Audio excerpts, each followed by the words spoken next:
Welcome to this episode of Success Matters. The Amazon rainforest, often referred to as the lungs of our planet, is under constant threat from deforestation, illegal activities, and economic pressures. But what if there was a way to harness the rich biodiversity and cultural heritage of the Amazon to not only protect it, but also provide indigenous communities with the means to flourish economically? Well, that's exactly what today's guest Dan Wood is doing. In today's episode, we'll explore the journey that led Dan to the Amazon, the challenges he's faced, and the innovative commercial models he's developed in collaboration with indigenous tribes to create a sustainable and harmonious future for this vital ecosystem. We'll learn how his work is not only preserving the Amazon, but also ensuring that its invaluable resources are managed responsibly and its cultural treasures are celebrated. So join us as we venture deep into the lush green heart of the Amazon rainforest, guided by the wisdom of indigenous guardians and the vision of Dan Wood. Together we'll discover how innovative commercial models can be a force for conservation and community empowerment in one of the world's most biodiverse and vulnerable regions. Dan, thank you very much for joining me on today's episode of Success Matters. I came across your profile on LinkedIn because of the great work you're doing in regards to conservation and saving our planet, really. But I'd like to just really start with a little bit of your background, how you got into this particular role, and also let's touch a little bit on your early career as a local councillor at the age of 19. So where shall we begin? Shall we start with that? Your early career as a councillor at the age The early of 19? career. But I've always wanted to better the world. So I was brought up by an environmentalist, Okay. a vegan warrior, environmentalist, very forthright, very opinionated mother. And Right. kind of in my blood that I have a responsibility to do something, Mm-hmm. to do some good. And for whatever bizarre reason, I thought politics was the way. Obviously, I got to my mid-20s and looked back and went, not with the politicians. But at the time, I was 15. I did a politics day. And so I just decided for the school, I get all the local councillors in, we talk issues, and I get the students to, lobby them and ask all their questions. And it was a great success. It was great because the students did give them a good bit of shit as well. And I really asked them really, difficult questions and really challenged them. And at the end of it, one of them just took a shine to me and just said, would you like to actually get involved? And I did. So I started knocking on the doors and putting the leaflets out, and they just mentored me and looked after me. And at 19, actually at 18, I got the chance to stand. I started going for selection, and at 19, I stood. I stood for the county council in a place called Hertfordshire. And how did you find that experience? Difficult. Okay. Difficult. It was. I was put in an unwinnable area. Pretty much said, "Oh, you're a youngster. Just get on with it." Right. And but I was very lucky because I just had the right mentors with me, and I just went for it. I just don't know what, something just possessed me. I just going to prove that I was a Tory. I stood for the Blues at the time, Right. and they were kind of like, "Oh, working class lad stand. Is he gonna? Is he gonna? He's so young. Is he gonna achieve anything?" No disrespect to them. And I just went for it. Every day knocking on the doors, leaflets, 6 months, and almost won it. Oh, wow. And after that, the MP and others sort of said, you've done great. Saw me in a new light, and then they put me through. So I won a by-election a year later, and then a year later after that, I was running all the campaigns. And, Oh, wow. it was incredible. But I think what was the lessons out of it? It didn't matter the politics. People didn't care about the politics. All they cared about was that I was a nice lad that had grown up in the area and they knew me. Mm-hmm. And okay, they saw me working hard and they just said, "I'll give them a chance." That was all that mattered. And it just so happened that hard work and me fighting so hard to win my own election put me in the right light with the rest, and they gave me a chance. And then 3 years later, we sort of won one of the biggest elections in the country. That in itself must have been quite a good experience to set you up for what you do now, because you're out right now. You're living in Peru, right? I am living in Peru, so yeah, I'm on visitor visas. So Okay.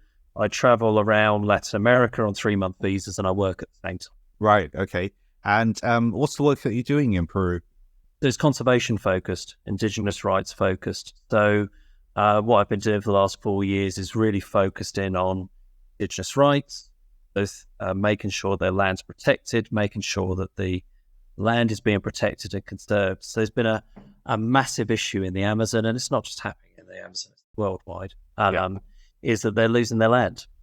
And it's being lost by loggers, miners, interest coming into the forest that want to take it and reconverting the land. So it could be just used for mining, it could just be cleared because they're just going to take the logging, or you've got farmers that are taking the land and using it for cattle or for crop, so palm oil, etc. Right. Okay. I mean, we read about it. It's quite a big issue, right? What sort of level of Amazon are we losing every day? How much Amazon are we losing every day? Well, it ranges. I mean, they were talking about X number of football pitches lost every day. It's a little bit in the air at the moment, the stats, in the fact that Lula and the Brazilian government has changed a lot. So we have been able to reduce deforestation. Some figures are between 40 to 60% since he took over. Yeah. So that's a massive testament to him. But effectively, where we're at with the Amazon rainforest is we're close to have lost 20% of it within the last 100 years. Right. And now we're fighting to make sure it doesn't get close to 25%, what we call it tipping point. It reaches its tipping point, then the forest will effectively become like the Sahara Desert by the end of the century, where the ecosystem is unable to sustain itself, its rainfall, its ability to basically absorb nutrients into itself, and will slowly just erode. That's what happened to the Sahara. It wasn't actually a little bit of mankind involved even back then. Mainly it was just weather events. And the ecosystem just died and became a desert. The trouble for the Amazon is that Latin America depends on the Amazon for its rainfall and for many other things as well. Right. So it kind of becomes a continent killer. Yeah. We really hope we don't get there. There's millions and millions of good actors, good people really involved with this cause and really fighting for it. We really hope we don't ever get there, but we sort of do have to prepare in terms of the science and realistically, what could happen if we balls this up. Yeah. I did read that statistic that since there was a change of government in Brazil, that deforestation had reduced by 60%, which is a great statistic, but it still means deforestation is happening, right? And that in itself is a bit of a problem, or quite a big problem. So what do you do? What's the actual specific kind of work that you do to help support the indigenous communities, but also others who are trying to stop this deforestation occurring? Yeah, the key with indigenous communities is that they've been there for millennia. They know what to do on the land, which is effectively empower them, give them the guardianship. So, for example, in the Amazon, there's many tribes who just don't have the legal status recognized on the land. So one easy thing is something called demarcation, which is effectively where the government is recognizing that territory is under the guardianship of that tribe, and they get legal protections should someone come in and do work. And it wouldn't surprise you to know that once land's been demarcated, it's actually most of the time protected. There was actually an organisation I used to work with called the Rainforest Trust, and 92% of the land that's demarked wasn't actually touched again, and the other 8%, there was legal action taking place, and usually won, because effectively, they're legally recognised on the land. What would sort of happen is that people would be savvy to this on the ground, and so the loggers would just go on the public land instead. That was part of his success, and partly also the court actions that were fought and won on their behalf. So that was one of the easiest ways, is demarcation. Right. And then beyond that, it's also things like carbon funding. So you can basically put together a financial product where land is recognised, where companies and investors are willing to fund that project and fund the offsets associated to it. Right. Effectively, there's a residual income that can come in and fund its conservation. Usually we like to manage that through foundations and through instruments to protect. You don't want to put millions of pounds straight into an indigenous community that doesn't know what to do with it. But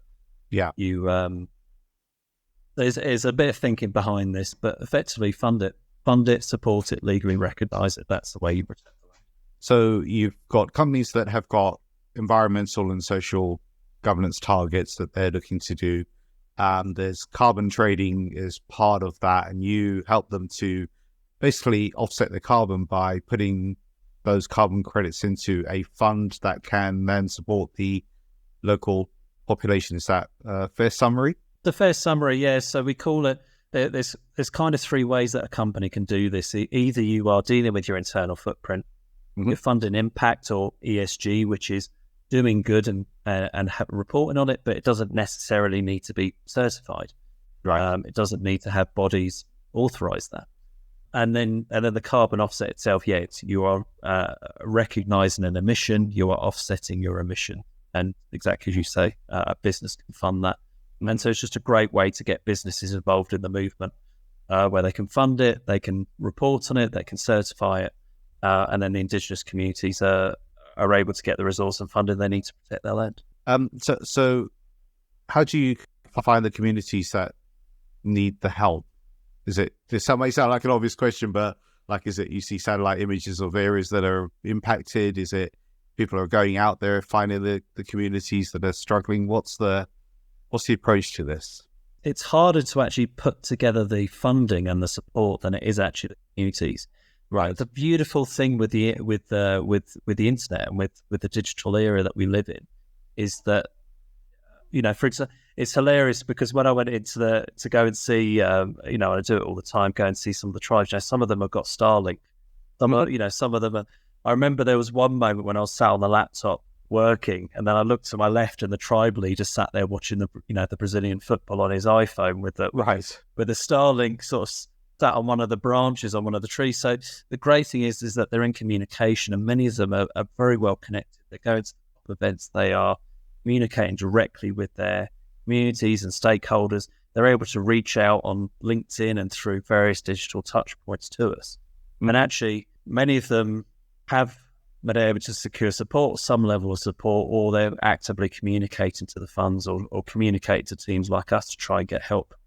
That's not the battle. There's plenty of willing communities that need the help and of course, are going some way to getting it. It's actually the supporters. And it's also making sure that it's the right intentions. What we have the trouble with in this industry is that we have a number of bad actors who will go into a community, try and sign contracts really without consulting, really without giving the right information, and will take the indigenous for a ride. We've seen it all the way through the 70s, because this isn't a new market. Carbon's been going on since the 70s. And you've had numbers of bad actors that have gone in and basically what they would call on the ground colonizing, which is effectively you're profiting from us without us being really included in the process, or hoodwinking us. And so this is why it's so key for the team I've come from, One Tribe or my team or others. We're really committed to doing it in partnership, where they actually own, they're partnered, consulted, actually a part of the business itself as well, and are leading that conversation. And this is where the market needs to change. And the great news is that there's loads of good actors like us that care about the same things we do. And it's just a case of us making sure that the next evolution of this is the indigenous actually being a part of the conversation and actually in control of this finance and what's coming to. Picking up on what you just said about the bad actors, how do they, if I was an indigenous tribal leader and you approach me, how would I necessarily judge whether you're going to take me for a ride or you're really going to help me? What sort of help do they get around that aspect? Because I can imagine there's lots of people saying, oh, we'll help you, just to get hold of their land and leave them high and dry. The reality is that some of them we can't protect, especially if they do private deals or if they go off on their own terms. What does give us hope, and this was part of the reason for having a ministry in Brazil, and this is the reason that there's so many support mechanisms now coming in to help. So ever since the 70s, many indigenous tribes have become savvy. They do have allies around them that are legally trained and understand the market better. Many of them are crossing over to do COP events and to actually become very well educated. In terms of the Western sphere, they are educated in their own right and bring that knowledge back. It's phenomenal, some of them, because I'm speaking to tribe leaders that went to Oxford or Cambridge or Harvard and did 4 years either learn in the environmental sector in terms of how the West operates, or doing a degree staying in the land and really understanding First World. Mm-hmm. And so there's actually a lot of knowledge there now. Some of them we just can't. They will work with us. This is another thing that's coming in, is something called jurisdictional, right? You can sign off projects with the government. And this is something we want to do as well. It's do it in partnership with the government, do it in partnership with the tribe, make sure that all parties are consulted, happy. It kind of verifies the process and just makes sure that everyone's happy before we go ahead. And do similar sort of legal structures apply, and similar funding and ministries across the different countries that the Amazon crosses? It's a mixed bag, and this is part of the problem with the whole deforestation question. Is Brazil in the next 3 years, do I have confidence that they could actually neutralize deforestation? Well, yes, especially if they're willing to bring in military action. Unfortunately, this is what it's going to take. It's going to be military intervention. On the other side of the Andes, do they have partners that are just as willing? Probably not. There are several nations that are talking the right language and their values are in the right place. The trouble is that they've got criminal elements, established criminal elements, that are just not going to let go of the trade. And so the discussion again that they've got to have is, are we willing to intervene militarily? Are we willing to take control of these areas and push them out? And unless they are willing to, there's some horrendous rates of deforestation on the other side, which we're worried about. We're worried that we could probably do it on the Brazilian side, but we're going to take a lot of work on the other side. And I suppose the difficulty is there's a lot of money to be made right from this, and that is probably one of the biggest challenges. Is if you can take the money out of the system, then you can do something about it. But there's not just the wood, but also the fertility of the soil, plus all the actual land that's almost for free if you take it over. So it must be quite a difficult thing to do to actually stop this further deforestation from happening. I think there's two problems to deal with, and it's something that I've certainly perceived now, which is I think the trouble that I have, say, with Indigenous is I love them to bits, working with them and building stuff with them. But they have a very pure mindset to the world, a very ethical mindset to the world. Mm-hmm. The world doesn't share with them. And so it's constantly been a loggerheads. The reality is, the Indigenous have lost the argument, in terms of the purist view, because under the table, the biggest economies in this world have been buying those resources and need those resources. And unfortunately, it's the Indigenous that have suffered for a very long time. I mean, there used to be tens of millions of Indigenous in the forest. There's now less than 1 million left that are actually living the old way. So reality is that they've lost that argument. Meanwhile, all of the economies of the world have been funding actively the deforestation under the table to get the resources. So there needs to be this trade-off, a balance here, where we accept the fact that it is an economic centre and has resources that are necessary for the world, but at the same time find that balance to do it ethically. So I think the world that I kind of see, and the one I'm trying to encourage with the Indigenous, is embracing industry and working with it, but doing it but adjusting the terms, i.e., if you're going to run that mining centre, okay, but what's the remediation and where's the income? I.e., there should be a percentage of income per annum, and then effectively that can be used to conserve other parts of the forest. Same with the logging. The loggers can work on large forest areas and only, take 2 or 3% of the land every year, just like they do in Finland. And they've successfully been able to prove that you can log and meet the economic needs with money used to expand the forest. And in Finland, 75% of the forest is now covered with forestry. There are ways to do this, but it requires realism on both sides, and it requires conversation and compromise between both sides. Yeah. The reality is, the British government tomorrow can deplore, deforestation at a great scale around the world, but meanwhile, many of its industries are quietly under the table taking what they need from the forest. So there needs to be this balance here, realism and co-working here.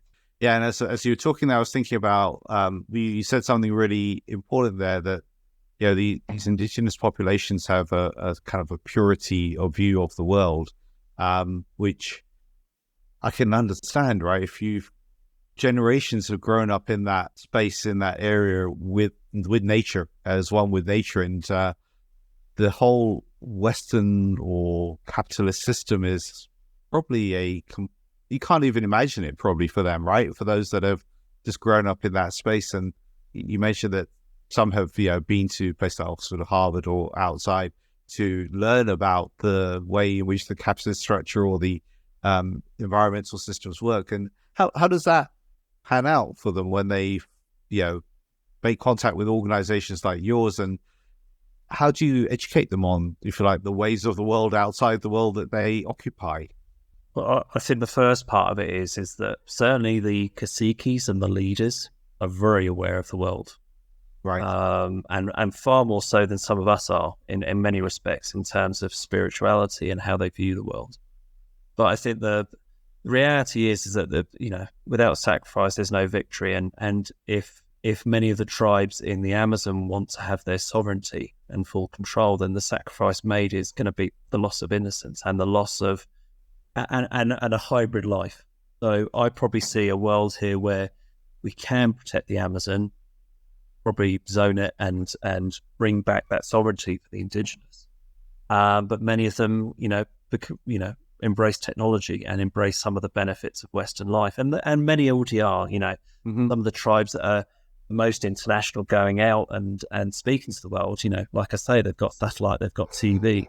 But what's beautiful about it is they're still protecting their heritage and reclaiming their culture and language. So there needs to be a balance here between both. And I think for many of the uncontacted, unfortunately, in other tribes, that sacrifice is going to have to be made. They're going to have to integrate with the wider world, whilst trying to preserve what they can of their culture heritage in order to protect what's theirs, because they need sovereignty. And the world that I see, just like in Canada, that they're doing it very successfully, where they're embracing, say, the energy sector or the agroforest sector.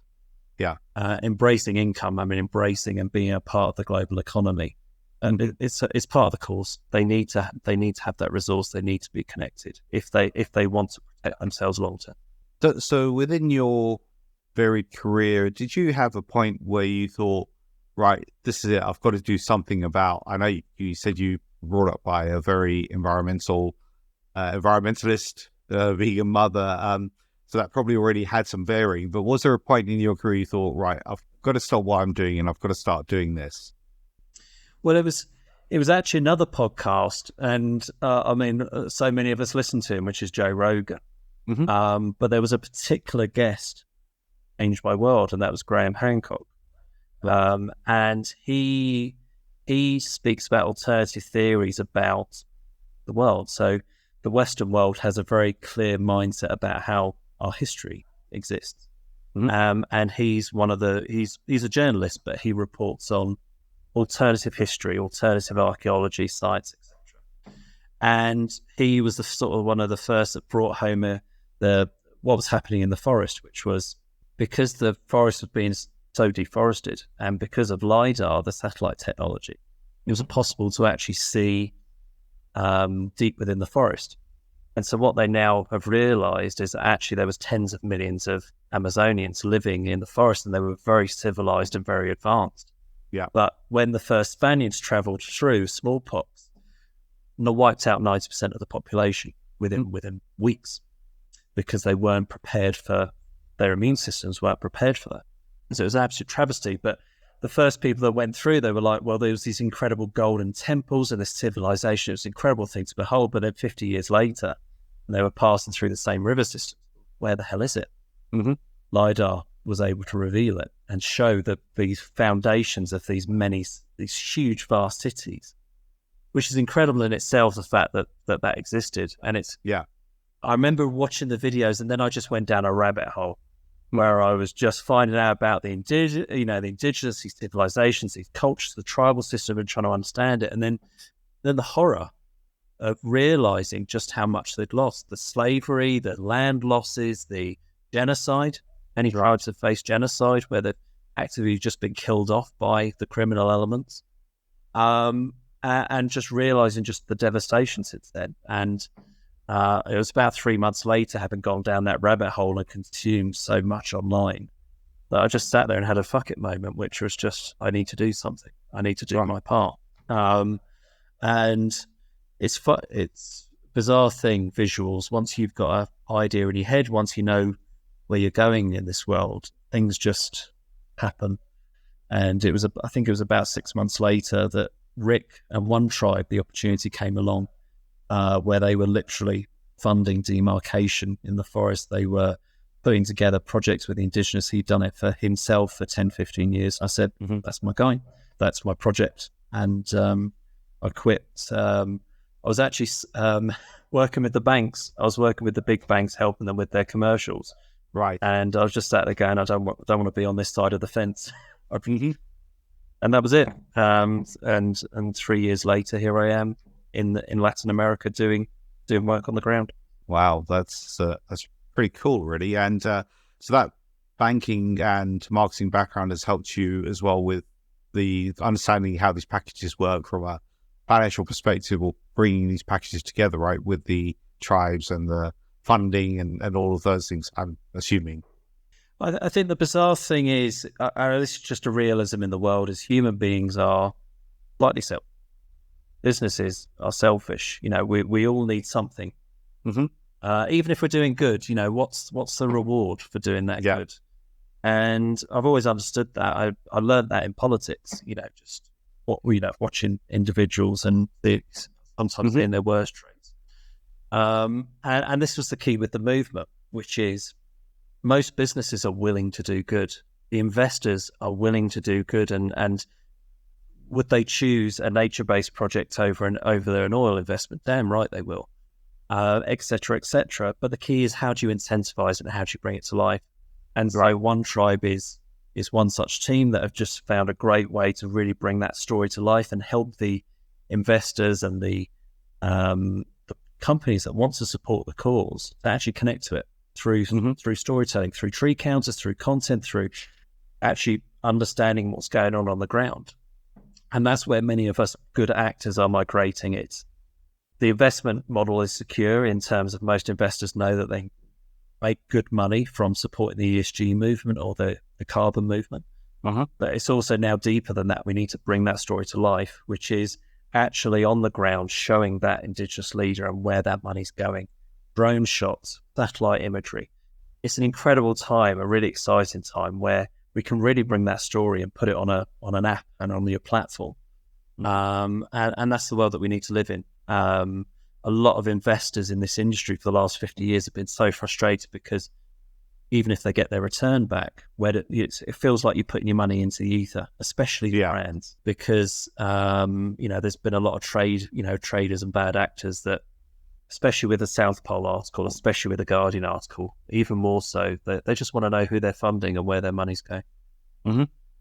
Which kind of makes sense. So that at a small scale, I'm not an investor because it's a charity, but I fund tree planting in the developing world through a charity organization called Tree Sisters. And what attracted me to that was they're planting trees, but they're paying the women to plant them on behalf of them.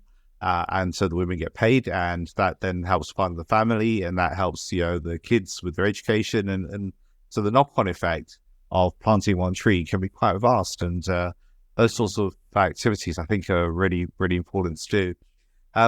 So Dan, as you know, the title of this podcast series is Success Matters. What does success look like for you? Well, I have a belief, which is that at the end of the day, when we reach the end of our life, it's just those we love and whatever legacy we've worked on.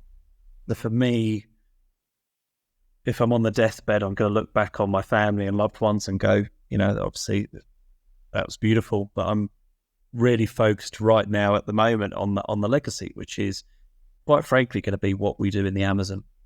Right. So I'm very focused at the moment in collaborating with other good actors, in working together to make sure we have our impact. The work we do over the next 10 years is probably going to be my life's work. It's what I'm going to look back on, and that'll be what I smile about or possibly cry about when I'm at the end of my life. So I think that's the definition of success. And for me, being a little bit more granular, that means saving the Amazon. That means seeing it be regenerated and secure. That means seeing many of the tribes, people in them that I love, having their security, their independence and sovereignty. And if I can, with others, go some way to achieving that, even for a handful of the tribes, that'll be enough for me. That's really cool. I'm assuming that because the rainforest, of course, global rainforest, is a strip that kind of goes right around the world.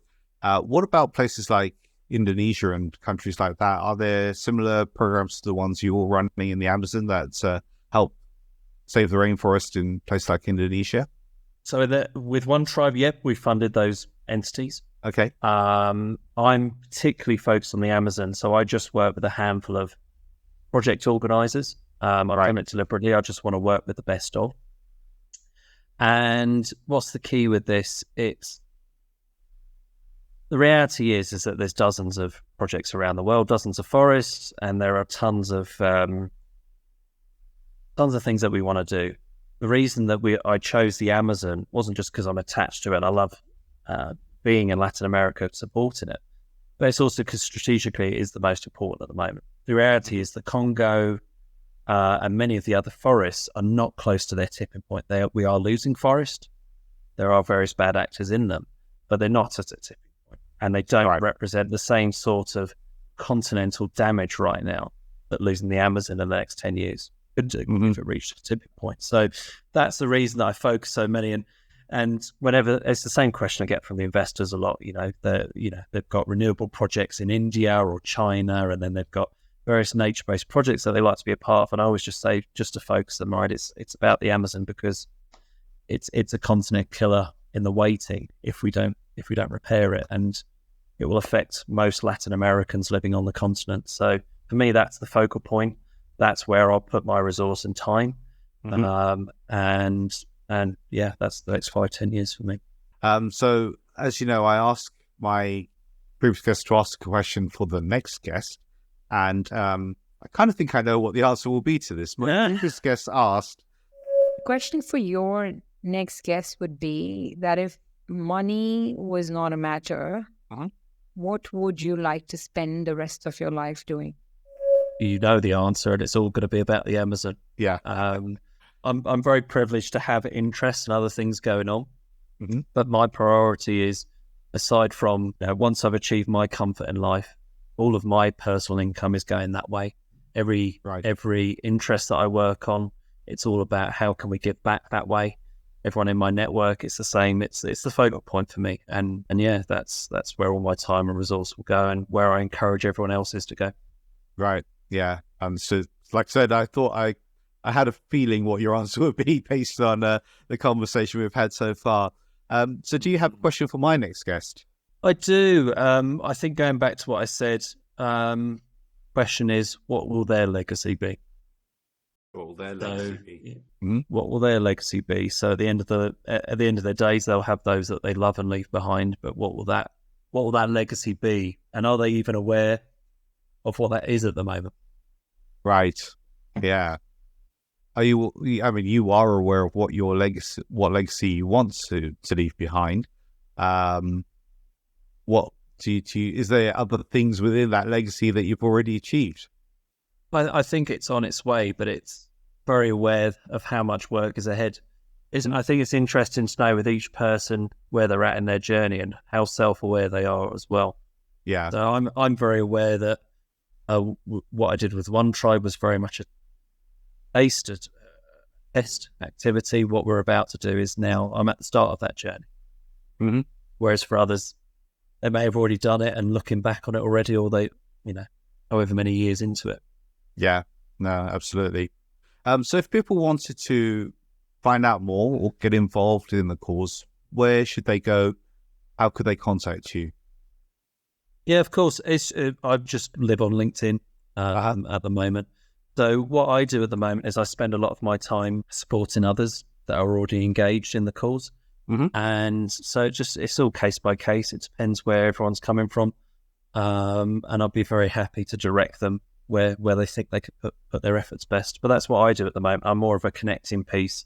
I support loads of teams that are already on the ground, that are already delivering projects. And sort of my job is just to support them to make sure they succeed. And same with anyone that approaches me. If they want to get involved with the cause, I'll just ask, how do you want to do it? And and direct them best to place their efforts.